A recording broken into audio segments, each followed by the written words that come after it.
Hello guys, how are you all? Hope you all are doing well. So today I have come with a topic called expansion path. This is basically is a topic of business economics, okay, and you can include it in economics also.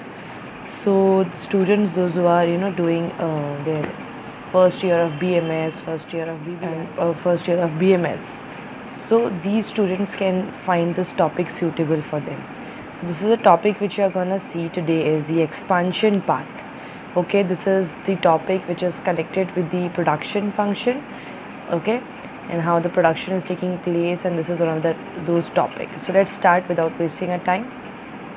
Now you all can see what is the meaning. The meaning I've written here: as financial resources of a firm increases, it would like to increase its output. So obviously when the financial resources, because we are having a production with the help of the factors of production which we have: land, labor, capital, entrepreneur, and all the other inputs also.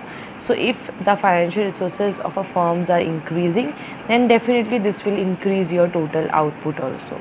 The output can only be increased if there is no increase in the factor price.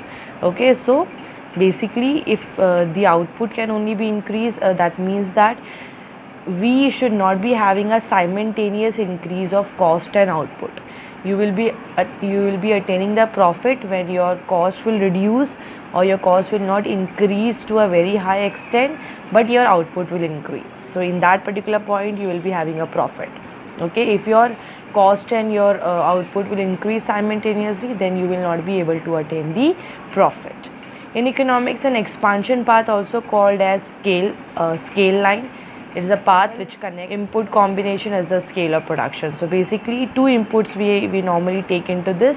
First is labor and the other one is capital. Okay, so we have to just have a proper combination of both the factors, that is labor and capital, and through that particular inputs we should be planning our production. Okay, now I have just taken one definition here. The definition is: expansion path is that line which reflects least cost method of producing different levels of output. Okay, so this is what is the meaning of the expansion path. You can just have a definition. This is given by Stonier and Hegg. Okay, it's a very simple definition. Now you can see, in other words, expansion path shows how factor proportion change with the change in the output. Okay, so when you are making a change in the input, then definitely it will reflect in the output as well. If you are increasing the number of labors, which you are increasing the amount of capital, then definitely if you are increasing your input, that will be reflecting in your output also. Okay, but the relative prices should remain constant. The optimal expansion path is determined by the point of tangency of successive iso cost line and successive iso cont. So now you all can see these lines are known as the iso-cost line, and these curves are known as the isocont curves. Okay, so this is the successive connection of these two things, which is a line and a curve. Okay, now you can see we have drawn a diagram. X-axis we have seen the units of labors are there. Y-axis units of capital is there.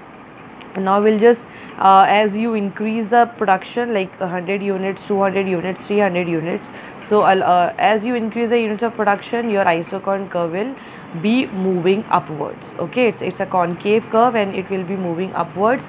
So along with that, these are the isocont line which will be there along with you. Now when you just connect these three things, which is the middle part, the tangency part, okay, the tangency area, again this is the iso-cost line and this is isocont curve. This is the point which you have received. Again, when you increase your production, iso-cost line, iso-cost curve, tangency, iso-cost line, iso-cost curve, tangency. So this particular line which you get is nothing but the expansion path. So expansion path is nothing but how you are increasing your output, okay, and how you are expanding your production with the help of the two inputs which are available, that is capital and labor. Okay, so a little explanation I have just made, just for you all to have a clear vision of this. The initial iso-cost line of a firm is AB. Now you can see this is AB. Okay, so the AB is there. It is tangent to IQ. IQ at point E. So now you can see this is tangent to IQ at point E, which is the initial equilibrium of a firm. Supposing the cost per unit of labor and capital remaining constant. So here we are not talking about the cost. Here we are only going to see how with the increase in input your production will also increase, and the point which you will be getting after connecting the equilibrium points, that is known as the expansion path. So here we will be considering the cost to be constant. So as a result, like for example, if you're just keeping the cost of a capital and labor constant, then definitely the financial resources of a firm will increase. So as a result, the firm's new isocon line will shift to the right, that is upward side, which will come the CD. Okay, CD will be parallel to the initial isocost line. CD touches IQ at point E. Okay, so CD will touch IQ1 at point E1. Alright, which will constitute the new equilibrium point if the financial resources of the firm increases but the cost of factors remaining constant. The new isocost line will be GH. Then again, when you increase the number of input, then your output will also increase to a little higher. Then again your new isocost line will be GH, and it will touch to IQ2.